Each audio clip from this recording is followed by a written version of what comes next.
किनारे की मिट्टी मतलब जिस मिट्टी पर कोई गंदगी ना करी गई हो, ऐसी जगह की मिट्टी को लेकर जाए। और मिट्टी को लाने के बाद थोड़ा पानी का सींचन कर दें, अर्थात घर में लाएं तो उससे पहले मिट्टी को पवित्र करें। अपने घर में गंगा जल रखा हो, यमुना जल रखा हो, सरयू जी का जल रखा हो, उससे मिट्टी का सींचन कर दें। मान लो अगर ये जल नहीं भी है तो जल के अंदर थोड़ा सा इत्र डालकर मिट्टी का सींचन कर। अगर इत्र भी नहीं है तो जल के अंदर थोड़ा सा दूध डालकर मिट्टी का सींचन कर। दूध भी नहीं है तो एक बेलपत्री जल के अंदर डालकर उस पानी का सींचन। बेलपत्र भी नहीं है, पीपल का पत्ता डालकर उसका सींचन कर दें। पर मिट्टी पर घर में लाते से ही, ये नहीं कि मिट्टी आज लाए और तुमको शिवलिंग कल बनाना है, तो मिट्टी अगर 1 दिन पहले लाए हो, 2 दिन पहले लाए हो, 4 दिन पहले लाए हो, तो उसी दिन जल का सींचन होना चाहिए। ये नहीं कि जिस दिन बनाएंगे उस दिन सींचन हो। मिट्टी पर पानी का छींटा, सींचन भले ज्यादा मत डालो, पर छींटा तो उस दिन लगा देना चाहिए जिस दिन घर में मिट्टी लेकर आए हो, जिस दिन लेकर। फिर भले तुम शिवलिंग 15 दिन बाद बनाओ, 8 दिन बाद बनाओ, 10 दिन बाद बनाओ, 3 दिन बाद बनाओ, पर उस समय पर मिट्टी का सींचन उस समय हो जाना चाहिए।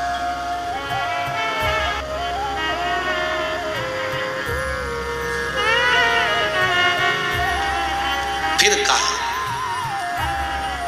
जिस दिन शिवलिंग का निर्माण करो उस दिन प्रातः में अगर आप शिवलिंग बना रहे हैं तो ब्रह्म मुहूर्त में मिट्टी को गला दो। किस पानी से गलाना है उसका भी प्रमाण, उसका भी शास्त्र वर्णन कर रहा है। किस जल से गलाया जाए, शिव महापुराण की कथा कहती है अगर आपको आज शिवलिंग का निर्माण करना है, शाम को आप शिवलिंग का निर्माण कर रहे हो, तो अपने पानी का जो मटका होता है, हंडा होता है, रसोई घर में जहां पानी भर कर रखते हो, उसके नजदीक में एक कलश जिसमें अलग से ताजा जल भरा जाए और उस पर प्लेट ढकी हो और उस पर एक चावल का दाना रखा हो, उस जल को लेकर आओ। थोड़ी देर रखा रहे, आधा घंटा, 2 घंटा, 3 घंटा, 15 मिनट, 20 मिनट, पर वो पानी वहां रखा होना चाहिए। रसोई घर में अन्नपूर्णा का निवास होता है, परिंदे के पास पितरों का निवास होता है। अन्नपूर्णा, पित्र सब रसोई घर के भीतर विराजमान होते हैं। शास्त्र कहता है 33 कोटि देवता एक समय के लिए, एक क्षण के लिए हमारे रसोई घर में प्रवेश करते हैं। रसोई घर में रखा है चावल का दाना रखकर प्लेट के ऊपर, अर्थात उस कलश का जल उस मिट्टी में थोड़ा सा डालिए। क्यों डाला जाता है उसका भी भाव वर्णन किया है। अब भविष्य पुराण, स्कंद पुराण और अग्नि पुराण, इन तीनों से ले लिया गया। वर्णन किया गया जब उस कलश का जल हम डालते हैं तो उस कलश में पितरों का भाव आ जाता है, अन्नपूर्णा का भाव आ जाता है, घर में लक्ष्मी का भाव आ जाता है, संपदा का भाव आ जाता है। पूरे 24 घंटे के अंदर एक क्षण के लिए रसोई घर में 33 कोटि देवता आते हैं, तो वो देवता का सारा भाव उस कलश के अंदर आ जाता है। और वो जल जब हम उस मिट्टी में मिलाते हैं तो गंगा, यमुना, सरयू, सरस्वती, ये 33 कोटि देवता में, तो इन सब का आनंद उस जल में आ जाता है। और वो जल जब हम मिट्टी में मिलाते हैं तो मिट्टी पवित्र हो जाती है, स्वयं कैलाश अधिपति को स्वीकार करने के लायक हो जाती है, निर्मित करने के लायक।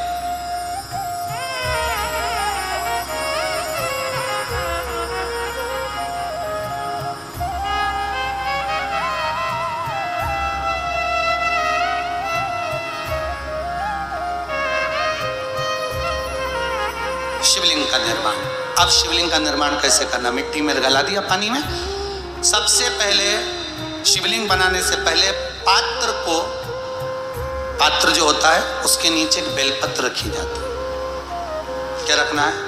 एक बेलपत्र। शंकर को झेलने के लिए कोई साधारण नहीं है पात्र जिसपे झेला जाए। स्वयं गंगा शिव की जटा में और आप शंकर के शिवलिंग का निर्माण कर रहे हो, कोई साधारण नहीं हो सकता। पत्र भी सीधा भाग, और इस बेलपत्र की जो डंडी है वो उत्तर दिशा में रखना है थाली के अंतर्गत। जब आप शिवलिंग का निर्माण करो उत्तर, इसके ऊपर जो गलाई हुई मिट्टी है वो डाल दीजिए। और डालने के बाद सबसे पहले शिवलिंग का स्वरूप बनाना है। सबसे पहले नीचे की जलाधारी नहीं बनाना। क्या बनाना है? शिवलिंग का स्वरूप बनाने के बाद उसी शिवलिंग के पास में और मिट्टी डाल लीजिए, फिर जलाधारी का निर्माण करें। फिर जलाधारी।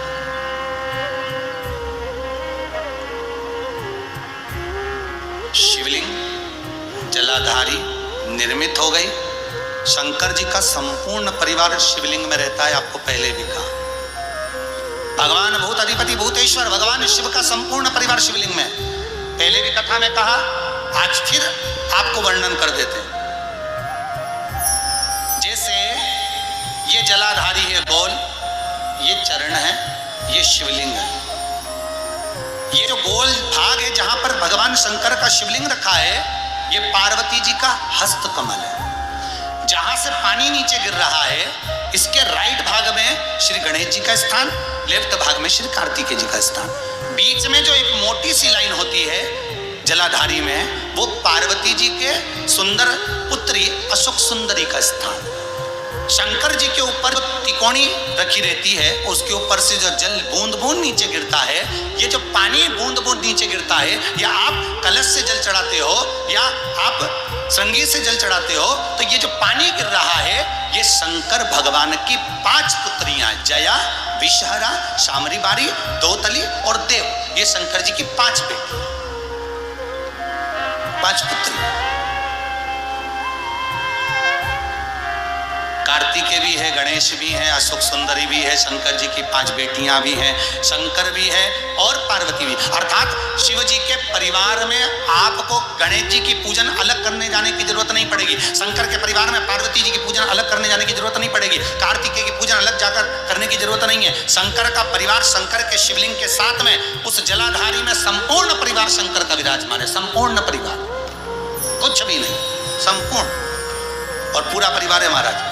फिर वही वापिस निर्माण को, शिवलिंग के निर्माण को मिट्टी लाए, स्वच्छ जगह की, जल का छींटा दिया, रखा। जब शिवलिंग बनाया तो एक कलश पानी पहले से 2 घंटा, आधा घंटा, 15 मिनट, 20 मिनट पहले उसको रख दिया। उसी पानी से उसको गीला करा। गीला करने के बाद उसका निर्माण सबसे पहले बेलपत्री, बेलपत्री के ऊपर मिट्टी, मिट्टी के ऊपर रखकर शिवलिंग का निर्माण, फिर जलाधारी का निर्माण और शिवलिंग का निर्माण पूर्ण होने के बाद में फिर बाबा का सुंदर भाव से आप श्रृंगार करें, अभिषेक करें, पूजन करें। और एक बात याद रखना, पार्थिव शिवलिंग का अगर निर्माण करा है तो आपको वो पार्थिव शिवलिंग को रात्रि होने से पहले विसर्जन होना जरूरी है। हाँ, अगर कोई भी शिवरात्रि का दिन है तो फिर आप पूरी रात रख सकते हो। हरतालिका तीज का दिन है, पूरी रात रख सकते हो। बड़ी तीज है, छोटी तीज है, आप शिवलिंग बनाए हो तो आप पूरी रात रख सकते हो। विशेष कोई उत्सव है, श्रावण का महीना है, पूरी रात रख सकते हो। पर बाकी के समय अगर आप शिवलिंग का निर्माण करें तो उसको सूर्यास्त होने के पहले आप उसको नदी में, जल में, जलाशय में विसर्जन करें। और ध्यान दीजिएगा, विसर्जन करते समय जब आप विसर्जन करें, पानी में अपने पात्र को, शिवलिंग को जब छोड़ें, उस समय पर ध्यान दीजिएगा कि शिवलिंग की जो जल की धार है, जिसका उत्तर की ओर जो जल की धार होती है, विसर्जन करते समय वो जल की धार अर्थात वो उत्तर का भाग हमारी ओर होना चाहिए। और थाली इस तरह से पकड़ें कि वो भाग हमको जब डालें तो वो भाग हमको दिखे, थोड़ा सा नजर आए पानी में डालते समय। और जब वो थोड़ा भाग दिखता रहे, और जिसलिए आपने शिवलिंग बनाया, जिस कामना से आपने शिवलिंग बनाया है, वो कामना उस भाग को पानी में देखते देखते बोल दीजिए, वो कामना पूर्ण हो जाती है। इसको कहते हैं पार्थिव शिवलिंग का निर्माण करना और उसकी आराधना करना।